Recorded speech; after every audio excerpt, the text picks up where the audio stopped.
Change takes time. And why it takes time is because when we're talking about really creating, say, new habits, long-lasting success, deeply seated changes, we're literally rewiring our brains. And time is a hugely important thing when we talk about grit, give, recognize, implement time, because it is one of the hardest things for us to do as human beings is to accept that change takes time. We want it now. It's got to happen now. I want this to be different. It needs to be different now. One of the biggest things, if something doesn't happen right away, we can forgo it. Oh, this is never going to work. It's never going to happen. I can't possibly change.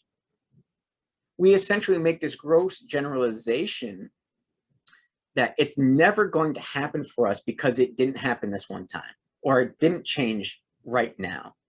I couldn't, say, overcome this negative thought that I had of, say, being confident. I'm never going to be confident. We tend to make those over gross generalizations versus allowing the change to take time. I first have to start with understanding that there's a change I want to make.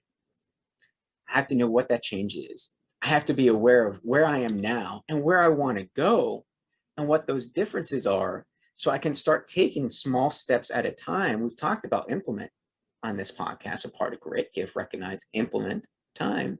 Those small steps over time literally lead us to where we want to go.